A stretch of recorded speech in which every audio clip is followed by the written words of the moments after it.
Hello. So I wanted to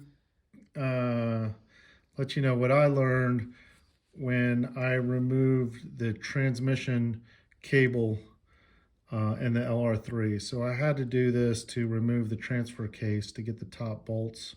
I had to get the shift lever out of the way. And the only way to do that was to untighten the bolt for the shift lever. So imagine underneath where the transmission is, imagine this coat hanger is the shift lever. So it's held in right here. So there's a 13 nut that holds this piece onto the transmission, and that moves you from park to reverse to neutral to drive. So to undo this, what you do is you take one wrench, it's a 13 millimeter, and this other one is 21 millimeter, and you unscrew these. Okay, now it's pretty dark up there, it's underneath the heat shield, so you have to take the heat shield off first. But a lot of times there's mud and everything caked on this, but there's a second nut right here, so you use those two to undo it. So then you can take this out.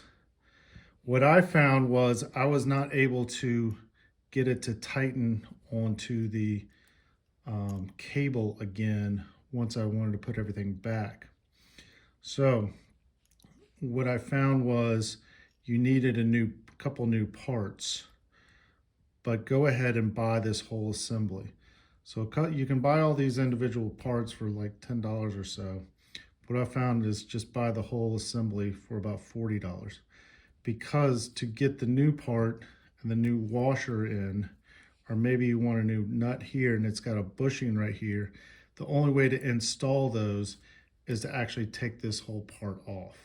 So if you're going to take it all the way off anyway, you might as well just buy all new hardware. Now the nice thing about this is it can only really seat one way. It's not going to seat that way. It doesn't seat all the way down. It only seats one way. So you really can't mess it up. But with all new hardware, it tightened down nice. I tried to tighten it down as hard as I could.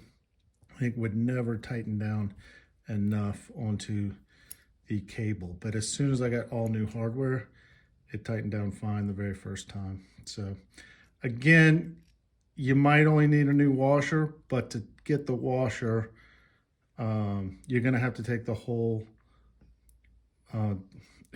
assembly off anyway. So if you got to take it off anyway, just get a whole new assembly. This is actually the old one. Thanks.